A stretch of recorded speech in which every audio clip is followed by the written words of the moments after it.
Good evening. Welcome to the Sublime Arts series at Second Reformed Church. We're glad you're here today to enjoy the music. My name is Aaron Goodike, and I serve as co-director of music along with my wife, Kristen. And before we begin, I want to share a few pieces of information with you. You can find some restrooms around the corner from the gathering place, which is right through those doors right here.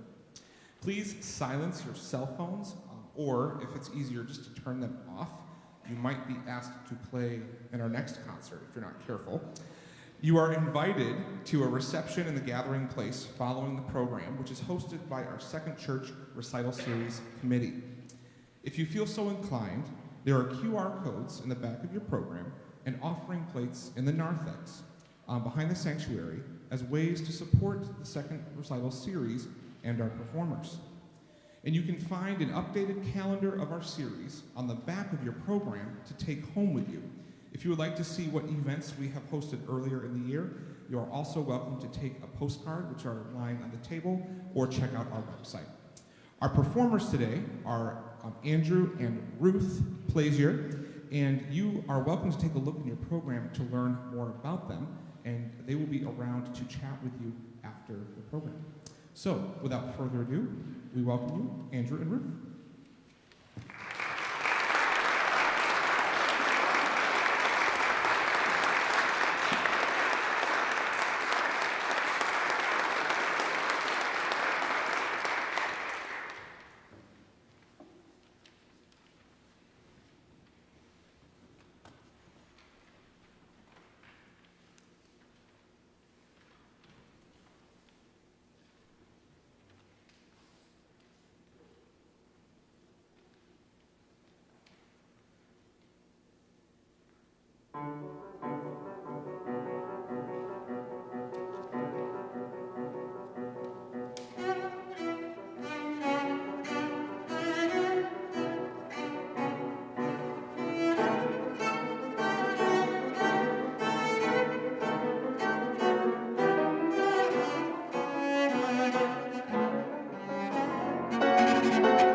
Very much. Thank you all for coming today. That first piece was Frackanappa by Piazzolla. Piazzolla was an Argentinian composer.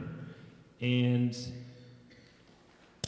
one of the things about this whole program that I'm going to talk a lot about is harmonic language, which I just wanted to kind of define because I'm going to mention about all these pieces. They're all not too long, and there's quite variety, I think. So harmonic language is sort of the way composers use different chords.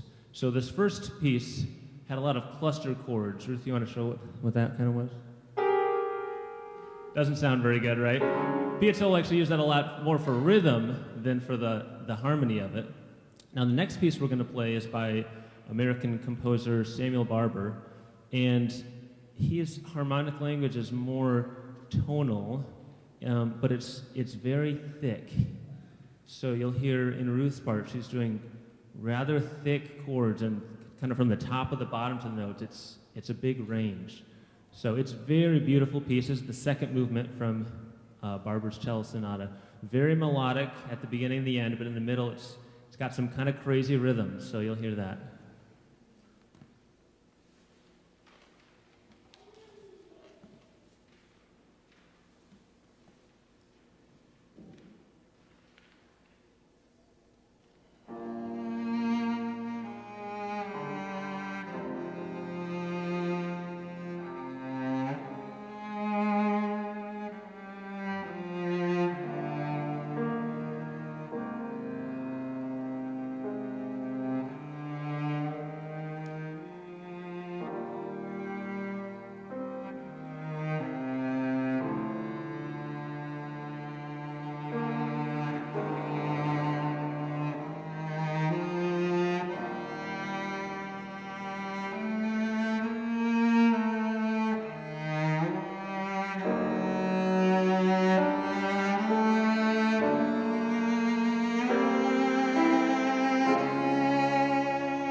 Now, this whole program is a lot of the pieces that I picked just because I like them. So the next one, Ruth's not actually going to join me. It's just for solo cello.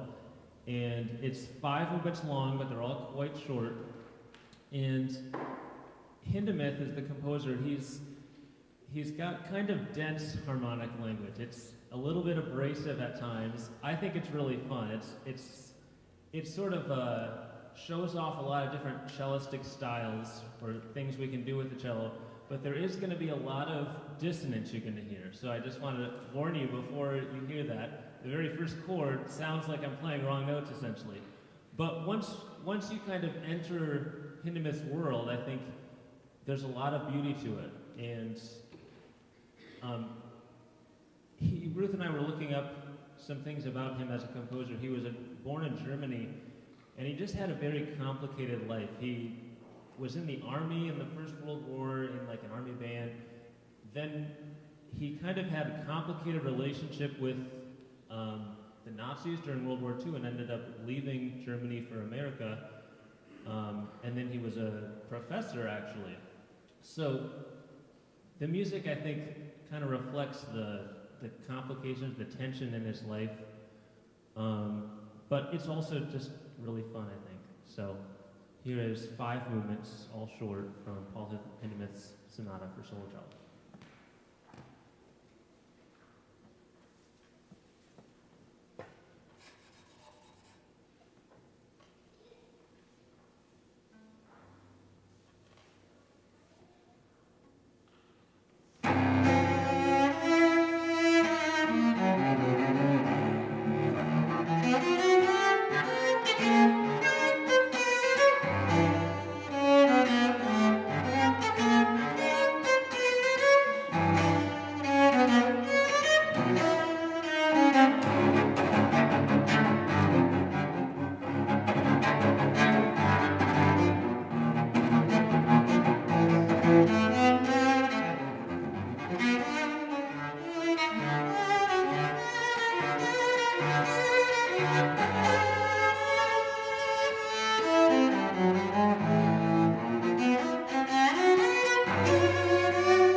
Pretty crazy, right? Now the next one we have, well, in case you didn't like the last one, that was the only one like that. In case you did like it, I'm sorry, but that was the only one like it. The next one we have is by African American composer William Grant Still. And speaking about the harmonic language of this composer, it's kind of like a precursor to jazz harmonies. So there's a little bit of, I'm going to call it crunchiness in the chords, especially in the piano. But you'll hear even with the opening melody I play, it's just back and forth between two notes, and they don't really fit in a normal chord. Can you play E major? So that would be just all normal major chord. Now play what we have at the beginning with my notes. Yeah. So there's just a little bit of that kind of tinge of jazz harmony. Now this is a piece that I first heard when I was in grad school. A colleague of mine was playing it, and at the time I just thought it was a really pretty piece. And so over the pandemic, Ruth and I decided to learn it, and I don't actually know anything about the name, Mother and Child. I don't know the meaning, but it feels like it's kind of a warm family kind of piece. So I hope this kind of brings some of that to you.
The next piece is a hymn arrangement of two different hymns put together. Many of you might know just from the titles, the two of them. The composer actually, I'm always looking for little tidbits to find. Apparently he also wrote Jesus Loves Me.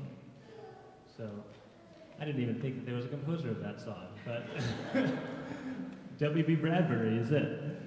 Now, this arrangement, sometimes hymn arrangements can be very simple, and that can be very nice. This one is simple, but the harmonies, I think, are a little more interesting than a lot of other arrangements that I've played.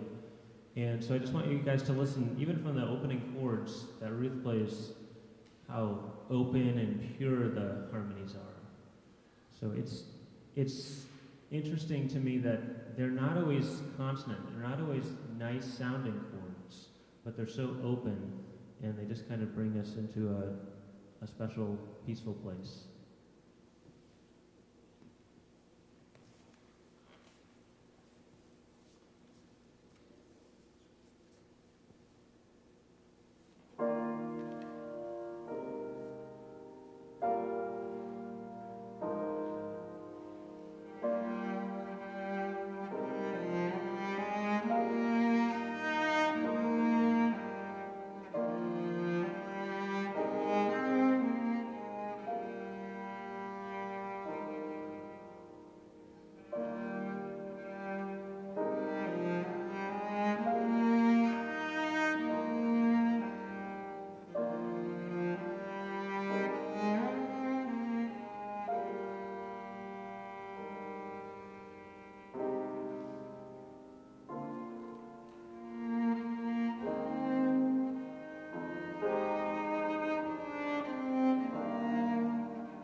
So before we play this next piece, I have a little bit of a confession about the program. That I know you all came here to hear cello music, and unfortunately, after I made the program and had picked it all out, we started practicing, and I thought I should learn a little bit more than what I already know about this music. And I found out 4 out of the 7 pieces were written for violin, not cello. Now this happens all the time, that cellists steal other people's music, and other people steal cello music too. But I was surprised that the Mother and Child, the sonata we're about to play, Donkey and the Driver, and Frackanappa were actually all written for violin first. Now, I did not actually know any of that. I thought the next piece we're going to play, it's sort of a well-known piece for cello that I'd say it's probably more popular for cellists to play it than violinists to play it. But there's also a little bit more of a story to that, because the music I'm looking at here, it actually says it's by Francois Francoeur. And when I was getting the music, I realized that there was another version that said it was by Louis Francoeur. And so I actually bought both of them, and there was a little paragraph at the beginning of the other one that said that it was originally written for violin by Louis Francoeur, and then in the early 1900s, this other guy, he almost feels like the bad guy in the story, Arnold Troell, the cellist, took that violin music and just decided he wanted to play it, and he actually got rid of one movement, added his own new movement, and changed a bunch of notes here and there, and then was playing it, misattributed to Louis' brother, Francois. So we have the correct name in the program, but unfortunately I am going to be playing the new movement that Arnold Troell wrote that is more standard for cellists to play. So this is not exactly an authentic Louis Francoeur sonata like he originally wrote it. But I think you'll really enjoy it. I personally think this is more enjoyable. It's they're all dance movements. There's going to be 5 of them again. So just like the Hindemith, there's actually 5 of these movements. They're all dances. They're very nice sounding. It's in the Baroque style, so there's a little bit of dissonance, but it always gets resolved right away. So here's the Francoeur sonata.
So the last piece on our program is The Donkey and the Driver, which came from a set of pieces.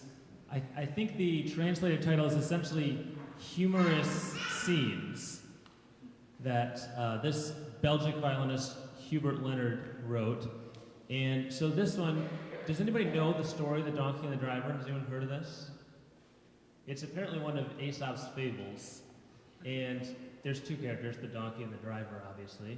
They're on a mountain, heading back home to the farm in the valley, and winding road, steep cliffs. Suddenly the donkey sees the farmhouse and thinks he needs to go straight there instead of along the winding road. And you'll hear, we go back and forth essentially between me being the donkey and then the nice song of the driver, where he's trying to soothe the donkey to not jump off the edge of the road, the edge of the cliff, and to instead trust him. And it goes back and forth. I'll just let you guys find out whether the donkey cooperates or whether he decides to go his own way, because this piece has a little surprise at the end. So